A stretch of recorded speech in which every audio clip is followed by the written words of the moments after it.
La guerre pourrait totalement changer de visage et devenir encore plus grave. Donald Trump va-t-il entrer en guerre contre l'Iran alors que justement les tensions qui opposent l'Iran à Israël entrent dans leur 6e jour aujourd'hui? Le président américain semble se préparer. Il prépare le terrain, une intervention militaire. Il a exigé une capitulation sans condition de l'Iran. Le guide suprême Ali Khamenei lui affirme que la bataille contre Israël ne fait que commencer. Esther Abitbol. Les discussions auront duré un peu plus d'1 heure. Une fois rentré de son court déplacement au Canada, Donald Trump réunit le Conseil de sécurité nationale pour échanger sur le conflit entre Israël et l'Iran.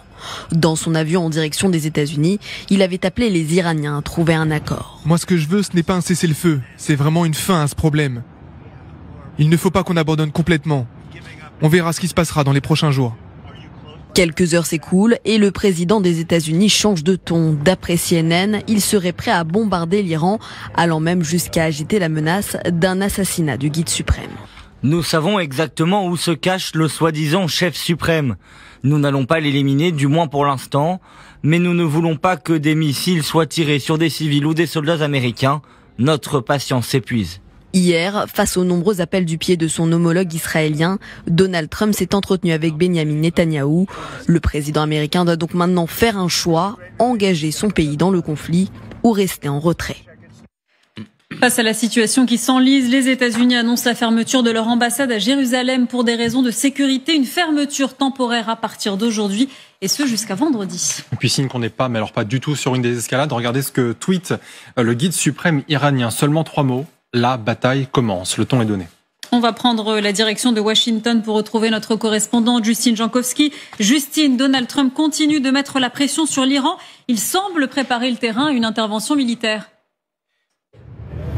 C'est l'information que vient de sortir le journal le New York Times. L'Iran se tiendrait prête à frapper les bases militaires américaines si jamais Donald Trump décidait de s'engager dans le conflit. L'Iran pourrait aussi s'attaquer au détroit d'Ormuz, une voie commerciale maritime cruciale, notamment pour le pétrole, et ce dans le but de coincer les navires américains. Attention, encore une fois, uniquement si Donald Trump décidait de s'engager dans le conflit. Pour l'instant, ce n'est pas le cas, d'autant que d'autres sources rapportent également que les Iraniens seraient prêts à reprendre les discussions avec Washington. Les 24 à 48 prochaines heures seront cruciales.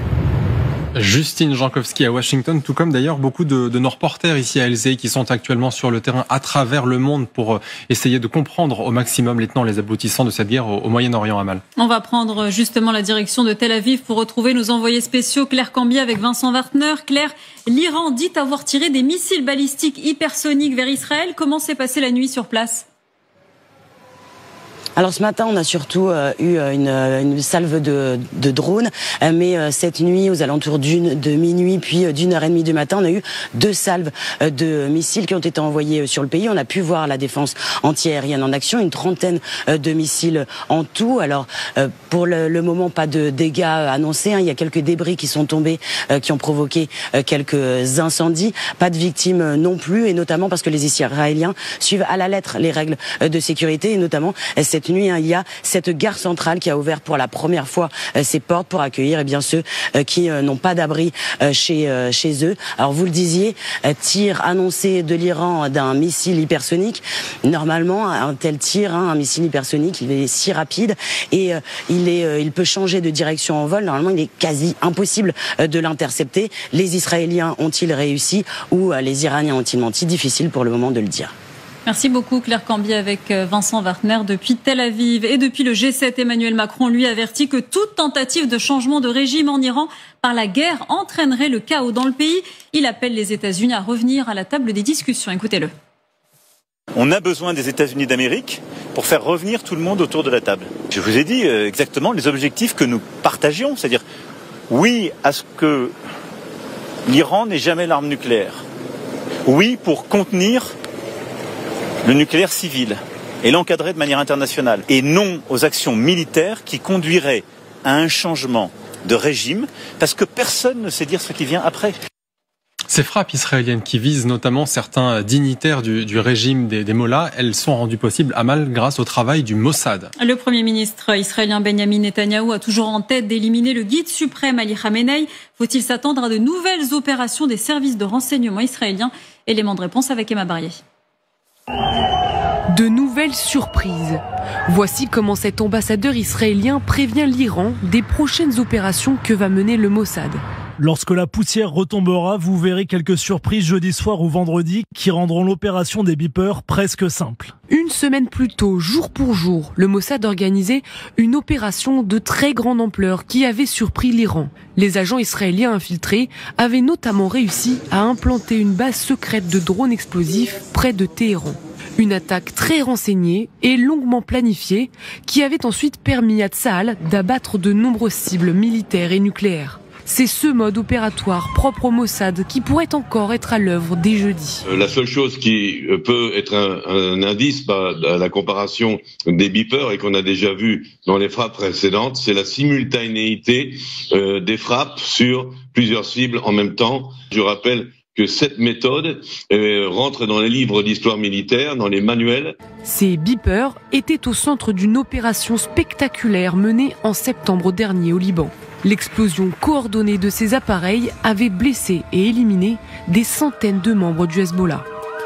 Parmi les cibles de l'attaque à venir en Iran, des membres du régime des Mollahs. La guerre pourrait totalement changer de visage et devenir encore plus grave. Donald Trump va-t-il entrer en guerre contre l'Iran alors que justement les tensions qui opposent l'Iran à Israël entrent dans leur 6e jour aujourd'hui? Le président américain semble se préparer. Il prépare le terrain, une intervention militaire. Il a exigé une capitulation sans condition de l'Iran. Le guide suprême Ali Khamenei lui affirme que la bataille contre Israël ne fait que commencer. Esther Abitbol. Les discussions auront duré un peu plus d'une heure. Une fois rentré de son court déplacement au Canada, Donald Trump réunit le Conseil de sécurité nationale pour échanger sur le conflit entre Israël et l'Iran. Dans son avion en direction des États-Unis, il avait appelé les Iraniens à trouver un accord. Moi, ce que je veux, ce n'est pas un cessez-le-feu. C'est vraiment une fin à ce problème. Il ne faut pas qu'on abandonne complètement. On verra ce qui se passera dans les prochains jours. Quelques heures s'écoulent et le président des États-Unis change de ton. D'après CNN, il serait prêt à bombarder l'Iran, allant même jusqu'à agiter la menace d'un assassinat du guide suprême. Nous savons exactement où se cache le soi-disant chef suprême. Nous n'allons pas l'éliminer, du moins pour l'instant, mais nous ne voulons pas que des missiles soient tirés sur des civils ou des soldats américains. Notre patience s'épuise. Hier, face aux nombreux appels du pied de son homologue israélien, Donald Trump s'est entretenu avec Benyamin Netanyahou. Le président américain doit donc maintenant faire un choix, engager son pays dans le conflit ou rester en retrait. Face à la situation qui s'enlise, les États-Unis annoncent la fermeture de leur ambassade à Jérusalem pour des raisons de sécurité. Une fermeture temporaire à partir d'aujourd'hui et ce jusqu'à vendredi. Et puis signe qu'on n'est pas, mais alors pas du tout sur une désescalade. Regardez ce que tweet le guide suprême iranien. Seulement 3 mots. La bataille commence. Le ton est donné. On va prendre la direction de Washington pour retrouver notre correspondante Justine Jankowski. Justine, Donald Trump continue de mettre la pression sur l'Iran. Il semble préparer le terrain à une intervention militaire. C'est l'information que vient de sortir le journal le New York Times. L'Iran se tiendrait prête à frapper les bases militaires américaines si jamais Donald Trump décidait de s'engager dans le conflit. L'Iran pourrait aussi s'attaquer au détroit d'Ormuz, une voie commerciale maritime cruciale, notamment pour le pétrole, et ce dans le but de coincer les navires américains. Attention, encore une fois, uniquement si Donald Trump décidait de s'engager dans le conflit. Pour l'instant, ce n'est pas le cas, d'autant que d'autres sources rapportent également que les Iraniens seraient prêts à reprendre les discussions avec Washington. Les 24 à 48 prochaines heures seront cruciales. Justine Jankowski à Washington, tout comme d'ailleurs beaucoup de nos reporters ici à LCI qui sont actuellement sur le terrain à travers le monde pour essayer de comprendre au maximum les tenants, les aboutissants de cette guerre au Moyen-Orient, Amal. On va prendre justement la direction de Tel Aviv pour retrouver nos envoyés spéciaux Claire Cambier avec Vincent Wartner. Claire, l'Iran dit avoir tiré des missiles balistiques hypersoniques vers Israël. Comment s'est passée la nuit sur place ? Alors ce matin, on a surtout eu une salve de drones, mais cette nuit, aux alentours de minuit, puis d'1h30 du matin, on a eu 2 salves de missiles qui ont été envoyés sur le pays. On a pu voir la défense antiaérienne en action, une trentaine de missiles en tout. Alors pour le moment, pas de dégâts annoncés. Il y a quelques débris qui sont tombés, qui ont provoqué quelques incendies. Pas de victimes non plus, et notamment parce que les Israéliens suivent à la lettre les règles de sécurité, et notamment cette cette nuit, il y a cette gare centrale qui a ouvert pour la première fois ses portes pour accueillir ceux qui n'ont pas d'abri chez eux. Alors vous le disiez, tir annoncé de l'Iran d'un missile hypersonique. Normalement, un tel tir, un missile hypersonique, il est si rapide et il peut changer de direction en vol. Normalement, il est quasi impossible de l'intercepter. Les Israéliens ont-ils réussi ou les Iraniens ont-ils menti? Difficile pour le moment de le dire.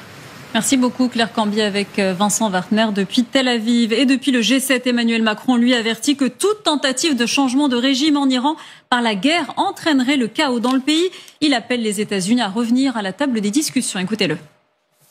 On a besoin des États-Unis d'Amérique pour faire revenir tout le monde autour de la table. Je vous ai dit exactement les objectifs que nous partagions, c'est-à-dire oui à ce que l'Iran n'ait jamais l'arme nucléaire. Oui pour contenir le nucléaire civil et l'encadrer de manière internationale. Et non aux actions militaires qui conduiraient à un changement de régime, parce que personne ne sait dire ce qui vient après. Ces frappes israéliennes qui visent notamment certains dignitaires du régime des Mollahs, elles sont rendues possibles à mal grâce au travail du Mossad. Le Premier ministre israélien Benjamin Netanyahou a toujours en tête d'éliminer le guide suprême Ali Khamenei. Faut-il s'attendre à de nouvelles opérations des services de renseignement israéliens? Élément de réponse avec Emma Barrier. De nouvelles surprises. Voici comment cet ambassadeur israélien prévient l'Iran des prochaines opérations que va mener le Mossad.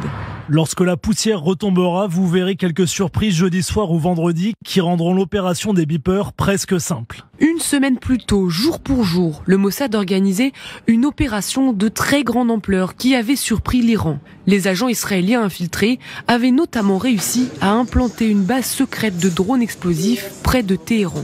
Une attaque très renseignée et longuement planifiée qui avait ensuite permis à Tsahal d'abattre de nombreuses cibles militaires et nucléaires. C'est ce mode opératoire propre au Mossad qui pourrait encore être à l'œuvre dès jeudi. La seule chose qui peut être un indice à la comparaison des beepers et qu'on a déjà vu dans les frappes précédentes, c'est la simultanéité des frappes sur plusieurs cibles en même temps. Je rappelle que cette méthode rentre dans les livres d'histoire militaire, dans les manuels. Ces beepers étaient au centre d'une opération spectaculaire menée en septembre dernier au Liban. L'explosion coordonnée de ces appareils avait blessé et éliminé des centaines de membres du Hezbollah. Parmi les cibles de l'attaque à venir en Iran, des membres du régime des Mollahs.